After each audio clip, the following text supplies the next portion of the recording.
really delighted to be here with you today. I really can't think of a better way to kick off 2021 or 2022 already than to be with a bunch of like-minded healthcare entrepreneurs and innovators. It's just fantastic to be here, so I appreciate the opportunity. And nice to see some representation from Utah. VendRx is actually a Utah C corporation. We build here in Southern California, and I'll tell you a lot about it. So let me go ahead and share my screen now, and we'll jump right into the meat of the presentation. Thank you. While I introduce myself here. Thank you, Russell. So I'm the Chief Commercial Officer of VendRx. VendRx is a prescription fulfillment services company, and we have developed technology tools like the one that you see on screen that allow self-serve medication dispensing. We are a company that's in revenue. We have differentiated technology, and we are building momentum to lead innovation in this space, which is about a $500 billion area space that we spend on prescription medication. So my goal today is to stimulate some ideas on how we can improve the patient experience in this area. I would like to start by and illustrate the patient experience by a story from my niece. Just recently, she woke up early in the morning on a Sunday to dogs that were squabbling and fighting. Perhaps not wisely, she decided to break up their fight, and in the process, she was bitten on the wrist, sunk the teeth into her wrist, and she ended up going to, in Utah, a community hospital, the closest, Uinta Basin Healthcare that you see on the screen. The providers there did a phenomenal job taking care of her, but like many rural hospitals, they did not have prescription services, and the prescription she needed, she wasn't able to get. She ended up getting that from another town, Vernal, at about 7 hours later. So that was her experience. I think along the way, most of us have had a similar experience, and that's if we get our medications. Turns out that about 1 out of 3 new prescriptions are never filled. They're abandoned by the patient, and it may be even higher, according to some estimates, at emergency rooms, high need and high urgency prescriptions. And so there might be something more at play than just that. That's pretty, if I may underline the obvious, that's not healthy and it's super expensive.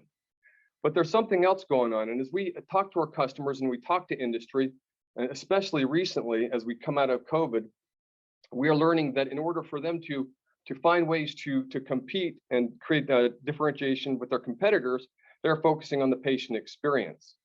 And where we reside on the patient experience is at the end. If you haven't heard of the peak end rule, it's not so different from the recency bias. It's the psychological idea that we tend to remember things that are our experience that's most intense, and then the end.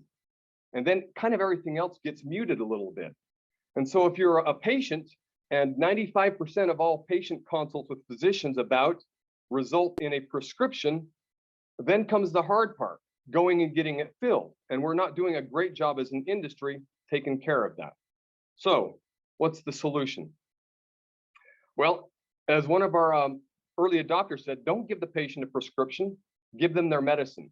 And this is kind of what I mean when I say flip the script. Instead of sending them off into sometimes the darkness where healthcare providers don't have great visibility into whether patients get their prescriptions, and let alone the adherence after, deliver it to them immediately with convenience and with simplicity. And that's what we do. On the left, you can see our full self-serve automation machine. We've got that deployed in 5 states, performing very, very well. And then we have a software solution that we've developed over the last couple of months that we're getting out there pretty rapidly. And we don't host the medicines there. It's for lower volume offices that can manage their inventory on the shelf. We pair that inventory with our system so that it's automated up to the point that when a patient leaves the treatment room, they can use their phone or go to the front desk, and they can follow the process. A label is printed that's attached to the bottle, and the patient can go home happily with their medicine. From the back end, all of these processes are automated, including the ordering process. And I've given you just a quick view of how that looks. The shopping experience is automated, and many of the functions here are very familiar to what you might use as a consumer on for example, on Amazon. So our business model, as I mentioned, we've got about 30 implementations across about 11 different states. Our fully automated solution is in 4 states now. And the way we make money is we have a simple per month service fee, a SaaS model for our software. And 3 months, and if they want to opt out, they can. Knock on wood, we haven't had a single customer opt out. And it's the same model for our hardware solution, a little bit more for the monthly service fee, and then they can lease or they can buy the hardware portion of it. We're flexible on that. What I'd like to move on to in the next slide is our routing services. We are building that right now and hope to launch that next quarter. That's the plan. And this is something I want to feature here a little bit. The power of Route MyRx, that's what we're calling it, is being as far upstream as you can possibly be in the prescription experience, right where the prescription is written to the physician. And at that point, a patient gets a text, a web link that gives them information about what their prescription options are. Hopefully it's in the clinic, but if not, it gives them the information they want, how much it's going to cost, etc., and they can proceed and get their prescription done. There's another company that's valued at about GoodRx, I think valued at about 16 billion. That's even downstream from this, from Route MyRx. So I like to frame traction first in terms of what we're doing for the patient. We have been looking at adherence rates. We see about a 92, 93% patient pickup rate. Of course, that leads to a better outcomes. We, for a time, collected patient comment cards. It was rare to not get a 5 out of 5. They absolutely love the convenience. From a provider, most of our customers are repeat customers. We serve them well enough that they come back and buy something more. To highlight one customer, it's a family practice group. They have now bought their 3rd system just recently, and in one of their clinics, they're regularly dispensing more than 50 prescriptions per day, and we're making pretty good money. It's not how you get rich, but you serve your patient, and it adds a little bit to your practice bottom line as well. From our perspective, we've made quite a bit of progress, especially recently as we're coming out of COVID. We have just started the first clinic for a national mental health provider that could be more than 100 clinics over the next couple of months. I can't name one, but we'll do our first implementation within next month with the national urgent care that has very, very aggressive growth plans. Our first implementation will be very close to where you are there in San Mateo. And we have just done a licensing agreement for specialty. I can't reveal the name on that just yet for competitive reasons that they have. But we're giving our software product for them to use as a platform for other things they want to do, to sell product in their specialty. It's a lower volume prescription specialty, so we won't keep that in-house. This year, 2021, despite COVID, we exceeded our revenue targets by about 60%. And we've got pretty aggressive growth plans for 2022. I can share financials with those who are interested after this presentation. Here's where we could use a little bit of help. We've been working with a number of marquee and well-known health systems, including a hospital very close to where you are, for some time, and there's been a little bit of it's been taking some time to develop those relationships. But our hope is that we'll have our first pilots with hospital systems over the next couple of months. Probably don't need to spend a lot of time on the market opportunity. It's massive. What I think a lot of us know inside the industry is that a lot of people don't have great access to pharmacy, and the problem's not getting better, it's getting worse. These quotes right here were from late December, less than a month ago, and we're seeing fewer pharmacies out there. It's harder for them to make money for economic reasons. They're dropping. What is the solution? My proposition to you is that we focused on the U.S. market because of some relationships overseas. We've done viability studies elsewhere. They're pretty excited about the technology, but we're just not going there just yet. IP. We've got 4 very protective patents. I won't read these out to you, but it really does mark us off for full automation in the physician dispense world, kind of reflecting on what I've shared before. The market can be roughly divided into 2 segments. The physician dispense, about 45 states allow physicians dispense. There's nuances around the regulations, but more or less. And then serving pharmacy in remote locations or even level loading in current locations they have to serve the patient better and save costs. We have differentiated with our software product. We've got, we're simpler. We can do things a little faster. We can save the customers quite a bit of cost, and we do a better job of inventory control. We do have a competitor there. We don't really have, we kind of stand alone in the self-serve for automation in the physician market, and our patents will protect us from other people getting in. There are a couple of competitors on the remote pharmacy side. We think we have a number of advantages, including the bandwidth of medications that we can put into our machine. That creates great flexibility for environments that we're targeting, like emergency departments. So to the ask, we have two asks. One is to the healthcare provider. My experience in the couple of years since I've joined this team is that a lot of healthcare providers don't know that these technologies exist, or they've considered dispensing in the past, and at that time at least, there's just so much hassle, and it really created more demand on their staff, and that's the last thing they need is more hassle. So they just said, nah, not for me. I would invite healthcare providers to speak to us and learn how the technologies have been improved to such an extent that we can introduce these things for the benefit of your patient without adding frustration to your staff and adding a workflow complexities. To the investor, we're raising about 1.5 million with the licensing deal I mentioned a few minutes ago. We're doing okay. We're in a pretty good place right here, right now. But we do want a little bit more. That would be about 9% of the company or 10% of the company. We're going to use that money to build new systems. Just with the relationships that we have been developing for some time and some of the pilots we're starting now, we won't be able to build systems fast enough. It's a good problem to have.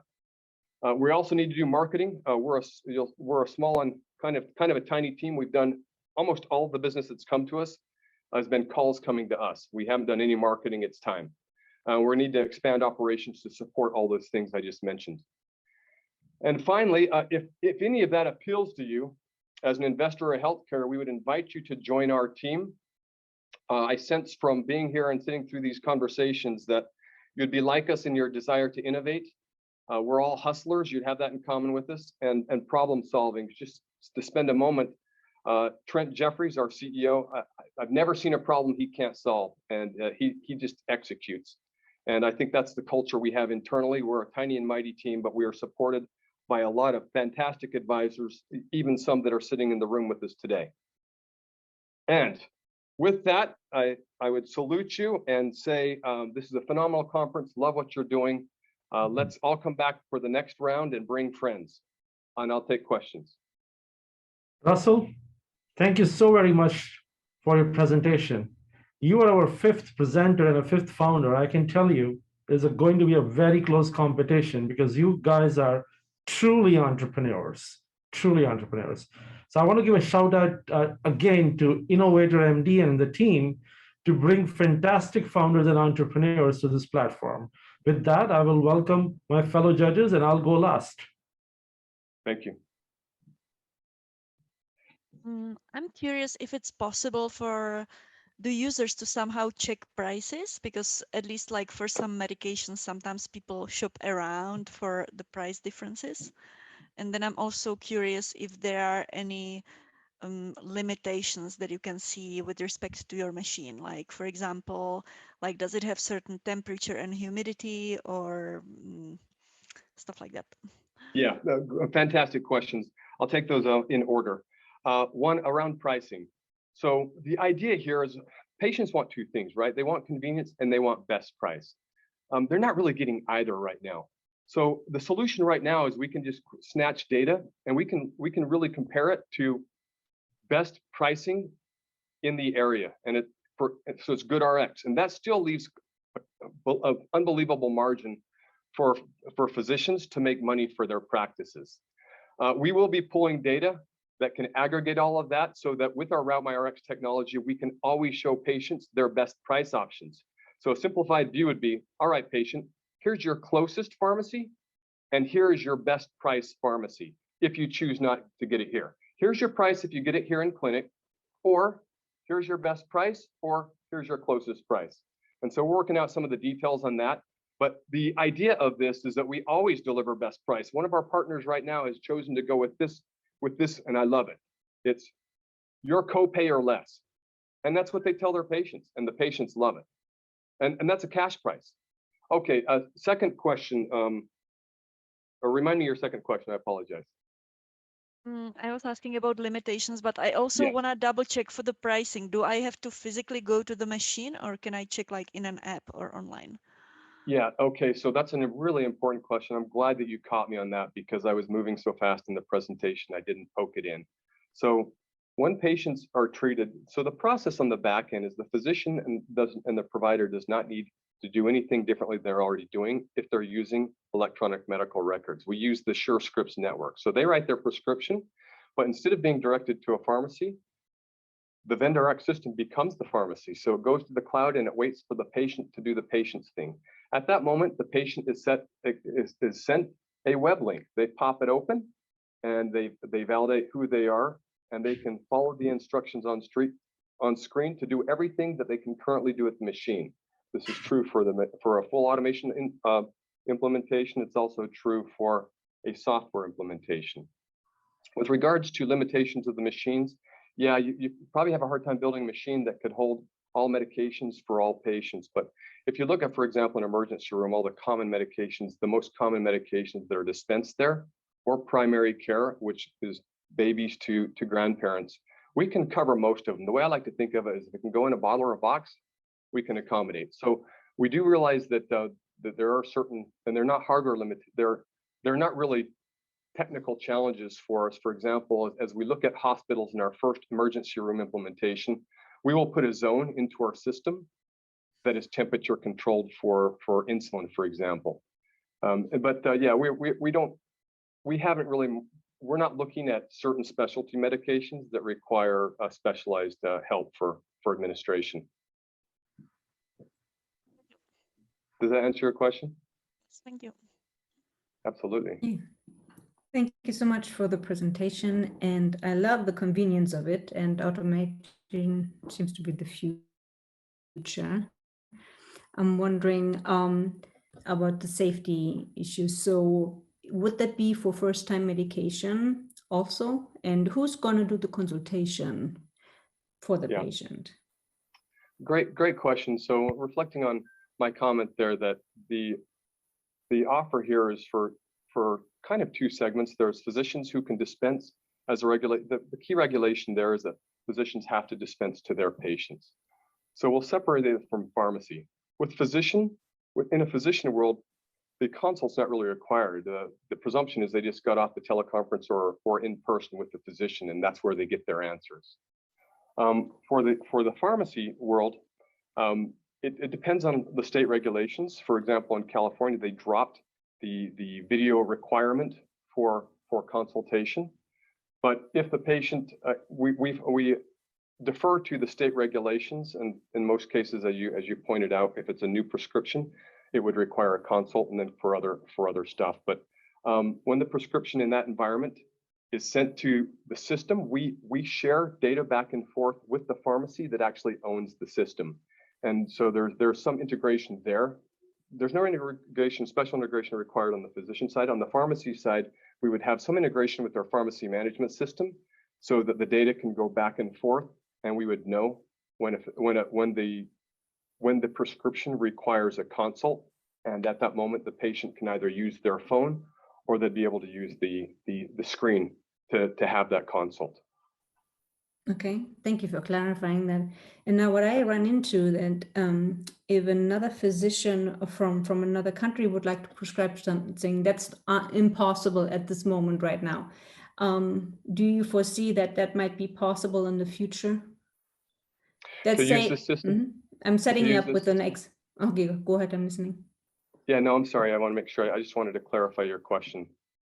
I'm setting you up with an example, like a European is on vacation here and is used to their medication, but they forgot the medication in Europe, but now their physician in Europe would like to prescribe something here. So would that be, do you foresee something like this in the future? Well, that would be, I think that would probably fit along the lines of the moonshot. Certainly, we got you covered if it's in the US. I actually don't know the answer to that question. I'd love to get back with you on that. Okay, I Russell. think that's a tricky one, because then you also want to be careful that we are not like smuggling like fake doctors from like another country. Yeah, writing prescriptions. Yeah. Yeah, but to speak on this technology, I poked around in East Asia a little bit on it, not elsewhere. There's really nothing quite like it. They do have vending machines for more consumerish type products, but for prescription medications and all the controls that are required on the background, including genealogy tracing, all the things that make this unique and specialized from any other vending machine, there's really nothing quite like it. You got your locker systems, you got things of that nature, but there's nothing like this. And we conducted one viability study, and it said that this could be fantastic for either markets where there's labor's an issue, or for access where there's rural markets. So we can't wait to get there, but it's going to be a couple of years. Yeah. Russell, can you hear me? Yeah. Okay, awesome. So thank you for your presentation. In the interest of time, I want to give a shout out to Josh to be ready for the next presenter, but I'm going to ask you a final question. If you go back to your investment slide and give a little bit more deep dive, how are you going to use the funds and other series? Yeah. Yes. No, not yes. This one. Ask. Mm-hmm. So please give me some rundown on 1.5 mil. Yeah. So the bulk of it will be building new systems. There's some quite a bit of cost associated with that, with the build of the new systems, and then operational runway. We employ fantastic software coders. People think of us as a hardware company, and we do have a lot of IP that pertains to our hardware, but we think of ourselves as a software company. And so it's to keep our engineering staff busy, and then marketing and things associated with that as well. What does new system mean? Build new systems. What is new? Okay, let me show you these. What you see to your left. Yes. That's the system. That's what I kind of dubbed the system, I should say. This machine. Machine. Okay, I thought you're building a next iteration. Okay. Well, oh yes, I should say though. Yeah. Yes, this right here. This is what we regard as version 2. We want to improve certain things. That the core design is fantastic. I didn't go into great detail on that, but there's some great security around that, and we've patented. For one example would be our the removal of the loading zone. It really looks like a wine rack when somebody has an authentication, multi-factor authentication to open this secure box. They're presented with the wine rack, and it's easy loading. Just grab medicines, pop it in, shut the panel, and press load, and the robotics do the rest. And we separate that loading zone from inventory zone. It's one example that pertains to our hardware IP. We won't have to change any of that. It was well designed, but we want to add a little bit more functionality. We want to get more. We want to redesign it to the extent that we can get more medications in a smaller space, and that's more for kind of the logistics of shipping boxes and detail like that, if that makes sense. Got it. So are you saying you are constantly taking a feedback and iterating to the next level of a machine? Is that how you think? Yeah, we've been taking notes for a while on our experience. Our uptime on this machine is about 99.8. It works fantastic. We go around people's firewall. The only thing you need to do to get this thing moved in is you need to have power, 110 power, and a stable Wi-Fi. So yes. So it works awesome, just like it is. But there are things that we can do to make it better. A little bit. It's like a car analogy, right? A little bit faster, hold more stuff, things like that. Yeah, we've got a list. I usually avoid tips, but I'll give you one tip. When you put something like this on a product, if you put a timeline, right, how you're doing it, that'll be a fantastic way of an investor to jump on to give you a check. I don't know if you know meeting pods. Have you seen meeting pods? Is it meeting ports? Pods, PODS. So there are so when you go to a huge conferences and conventions, it's very hard to know, right? People find coffee places. So that reminds me of meeting pods. Everybody said it will fail, but meeting pods is a 3-seater, airtight, a beautiful environment where you can have private meetings, and then you get out after 15 minutes. So thank you for presenting, and take this feedback and just make this investor slide a little bit more, but this will work, trust me. So in the interest of time, Russell, I would really appreciate what you said and what you want to achieve. We wish you all the very best. And